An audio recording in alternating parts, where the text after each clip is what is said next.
I wanted to take some time today through the process of this setup of getting a little bit more in depth on a few different aspects of the burial vault industry. And before the video begins, I will say I'm not an expert in technology with audio and video editing. I'm pretty new to doing horizontal videos such as YouTube. Most of my career has been on TikTok so far with this content production. So in this video, I do things like not frame the camera or my phone just right, so it cuts my head off, but it really does give some more information in this video. And starting off here, I was speaking about the Wilbert Monarch. The Monarch is commonly used in place of a grave liner because it can be painted and it has a nameplate and emblem, but it's also used by cemeteries that don't allow flat top grave liners. I've never seen the case where a grave liner flat top lid will break, but from the cemetery's perspective, they aren't as stable and secure as the dome lid on this Wilbert Monarch. Now, the Monarch does have a seal in the corners to allow us to get our lid carriers out, but that is not a lined and sealed burial vault. It does have drain holes in the bottom, and its sole purpose is to maintain the grave above the vault and casket from settling over time as the casket deteriorates, and also to protect the casket and the grave from heavy equipment. Now, this is a very busy cemetery, and there's heavy equipment driving around quite often, so we want a stable burial vault to keep from collapsing down the graves, causing the cemetery to have a wavy-like appearance. The setup that I'm doing today is referred to as a swing only, and in a cemetery like this that has a heated chapel, it's common for the family to arrive at the cemetery and have the committal service inside the heated chapel before they head out to the cemetery to watch the casket be placed on the lowering device and lowered into the vault or grave liner before it is interred into the ground.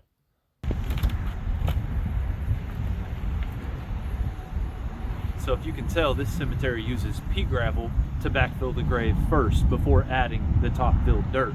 Now what that does is it allows for the drainage of the water easier, the groundwater that finds its way into the grave. It drains easier through the pea gravel, and the pea gravel also helps with the settling of the grave because the pea gravel will work its way down around the burial vaults and the grave liners a lot better than the normal dirt would. So that means that they can get the grave top dressed quicker. So they'll add the pea gravel, shuffle it in around the edges, and fill in all the crevices in between the plots. And then they come in with the backfill dirt and they can tamp that down, and it won't settle nearly as much with the pea gravel at the bottom. Now, the one thing that does happen when pea gravel is used is it can be harder on the vaultman, because as you can tell, when you dig a grave next to a vault that's already been interred, that pea gravel is going to naturally run away from those vaults because there's nothing holding it in place like the ground does. When the ground is compacted and pressed, the grave walls hold up better, especially when it's dry. But the pea gravel, no matter the weather, it's going to run away from those vaults when you open the grave next door. We just have to make sure that we support the weight of the vault or the grave liner away from the edges of the grave walls to make sure we don't put too much pressure where that pea gravel has found its way out. That way the ground doesn't collapse in from above where there's not much support underneath. So we'll be careful with our platform today.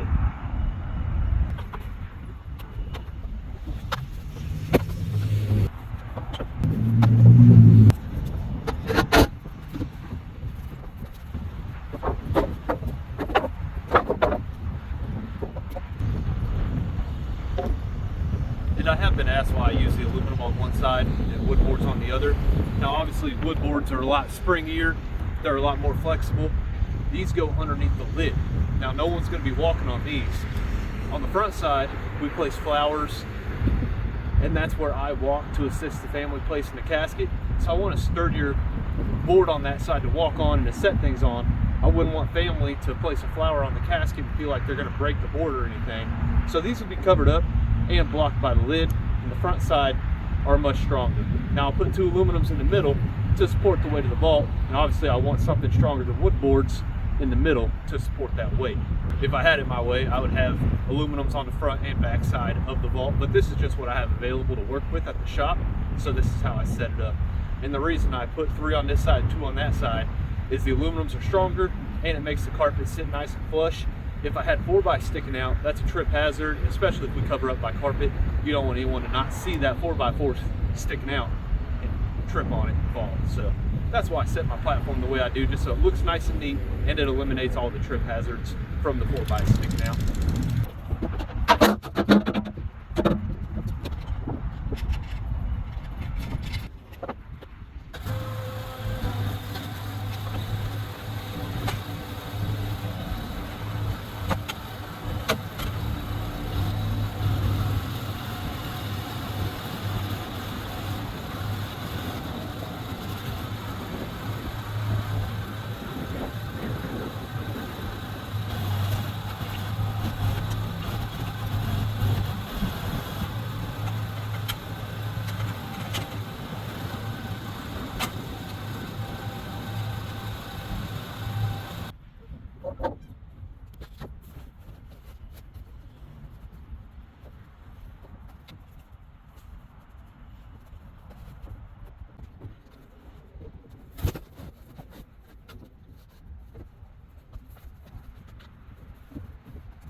now that my reels are done and the vault's been lifted and all that weight is now on the feet, now I can fix my carpets up, and you can see why I use my platforms the way I do. So I don't want 4x4 sticking way out to the side. So what I can do, hold them down flush.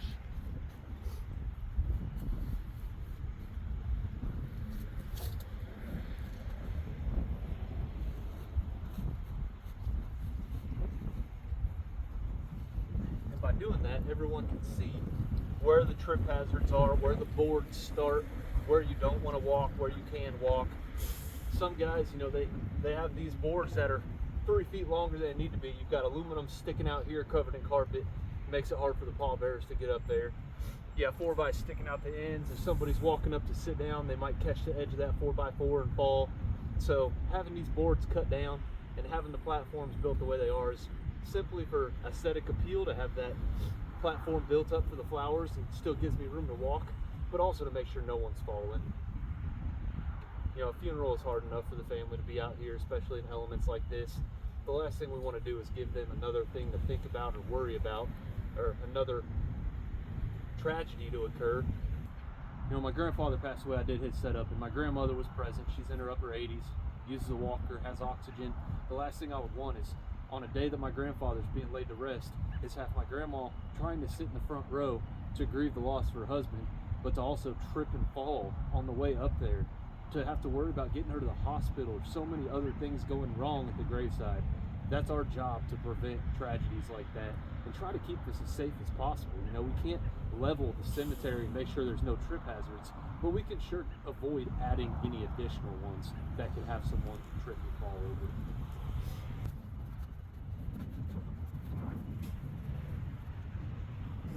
Another tip and trick I have for Vaultman is to always make sure that your lid rails have a slightly upward angle to them, to the back side of the grave. Now, these lids are fairly heavy. The Monarch lid is a good couple 100 pounds, and a regular lid is just over 1,000 pounds. And when this lid is pushed back on the carriers, it does bend those rails down ever so slightly. And you want to make sure it doesn't appear as though your lid is falling backwards or caving the ground in behind the grave. Most funeral directors like a nice level base of the vault with the lid at an upward angle to make sure it appears safe, but also is safe.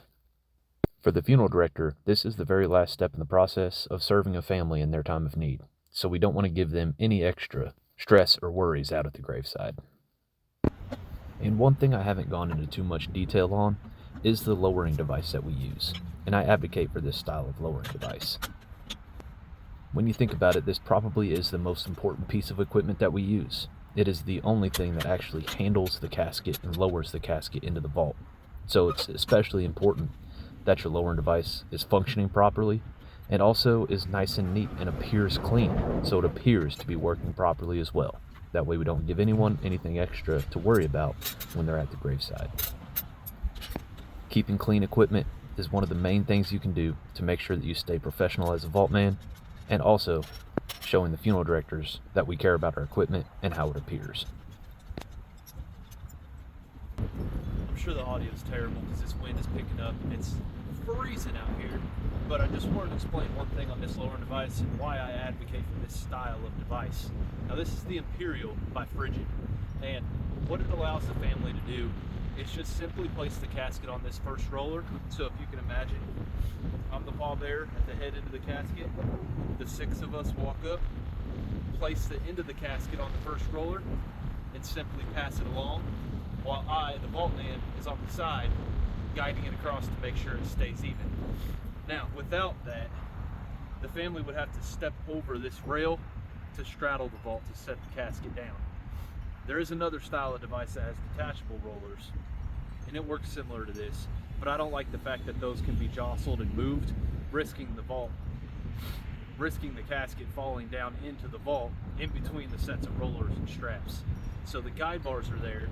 Once it crosses the first strap, naturally, since there's so much casket here, once it's placed, the end of the casket will naturally go over the first set of rollers, up the guide bars, and then clear that second strap without anyone having to do any lifting at that end.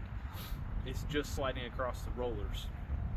Once it's on and it's against the casket rest at the other end, I can come around and lower the casket down onto the safety bars to make sure it doesn't roll or move while the service takes place.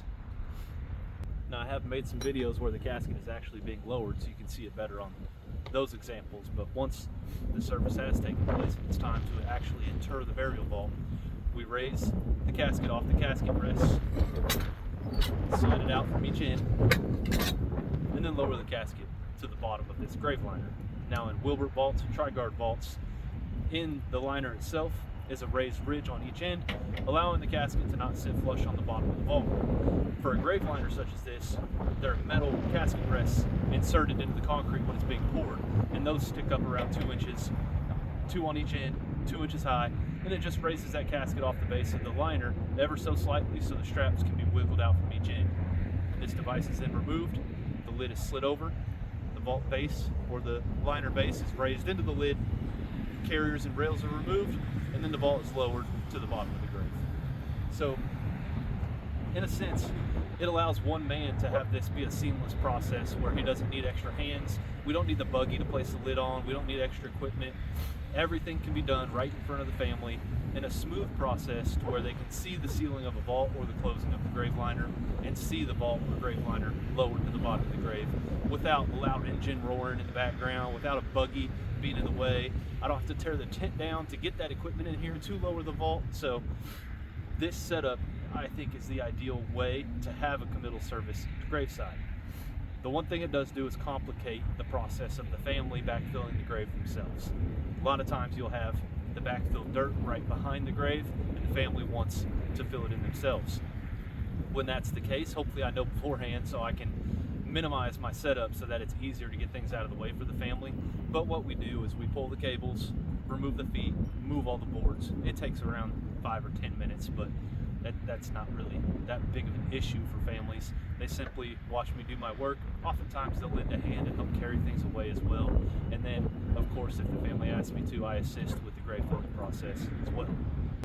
So for these committal services, it's really about what the family wants. A lot of families don't stay to watch the closing of the vault, lowering of the vault. Some families watch the lid be put on and they don't watch it be lowered. Others watch the entire process and backfill the grave themselves.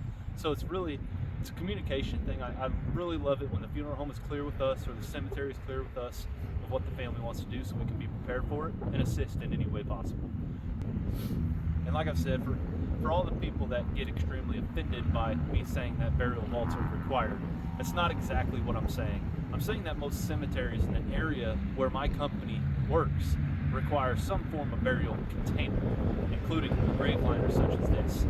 And I know funeral prices are high. I wish there was something I could do about it. I guarantee you that Vaultmen across the country, we're not getting rich off doing these. It's a labor of love, and my hourly pay alone, it's equivalent to working in one of the large factories around the area that I live. So obviously your pay is going to be different if you're in California, New York, Illinois, Indiana. So I don't make a bad living, but I'm not getting rich. I know there are predatory funeral directors out there. From my experience, a lot of the funeral homes that I work with are community oriented, and they really do care about their communities, and they do make a living as well. So I don't see the burial vault industry as a money grab. I see it more as what the family wants. And if the family wants a green burial, there are those options. But a lot of cemeteries don't allow green burials in areas where they don't have them already. So let's just say you have 3 or 4 family members in plots next to each other and you don't want a burial vault. That might be the cemetery's regulation that you're not able to be buried in that plot without a burial vault. Now, it's not the funeral home making you buy a vault. They can educate you, but you can say no. So if you are someone who believes you have a money hungry or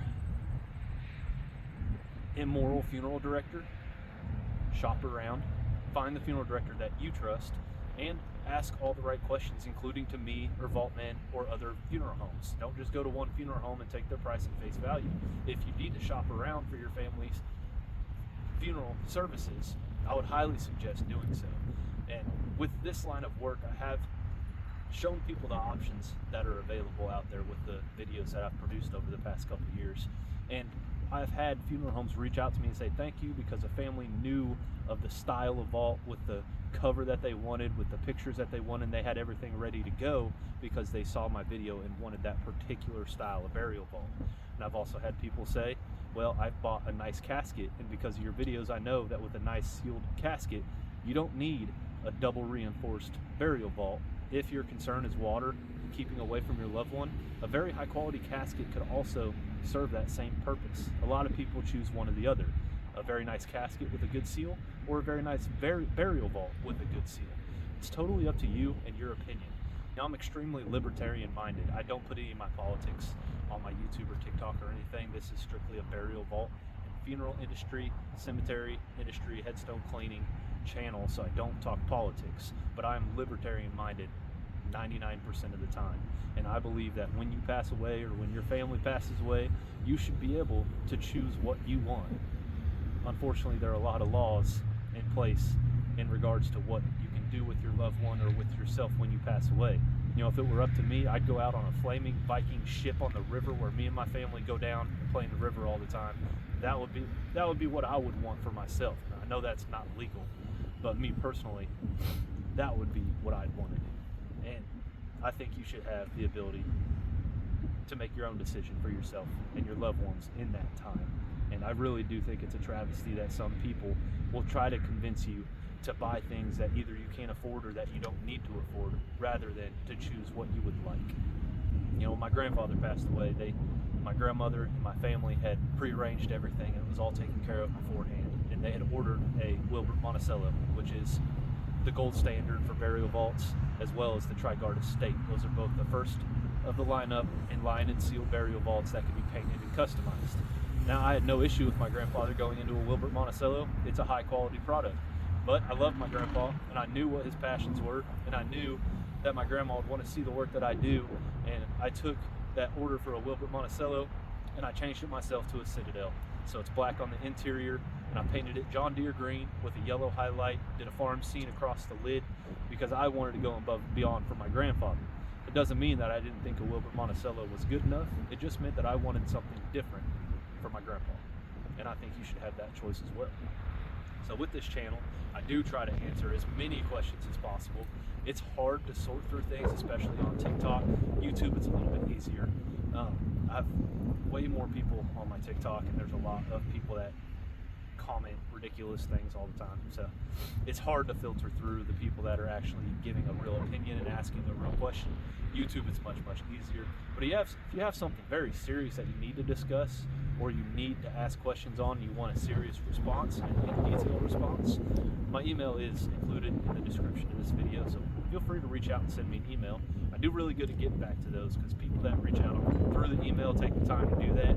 I know they've got a pretty serious question or concern or a story to tell them, and I love those as well. I've gotten some stories from Vaultmen who are in the industry for 50 plus years, and they tell me what they've done and how they contributed to the industry itself.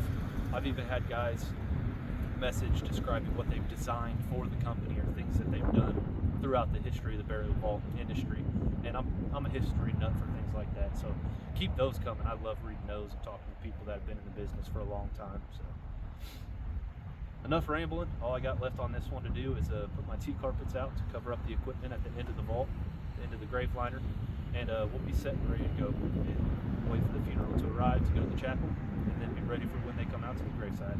So let's get to it.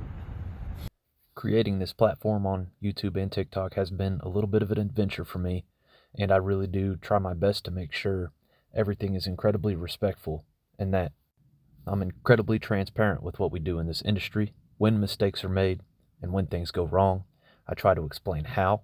And one of the reasons I do this is because there are vaultmen around the country who could use a hand, especially starting out. I was lucky and I had really great trainers. So if you're a vaultman out there and you're just starting out, please send me a message anytime you need anything, and I'll get back to you. My company has a great network of accounts that we work for, and we're not really hurting to pick up any more funeral homes. So what I try to do is give out any tip and trick and secret that I have, because the more I can educate vaultmen across the country and across the world, the more families that are going to get a high quality burial vault set up in the cemetery, and the more information that I put out there. the better. So I really appreciate you guys watching. And like I said, my link for my email is in the description below. Send me an email or just leave me a comment anytime, and I'll do my best to get back to you in a good short amount of time. Thank you, and God bless.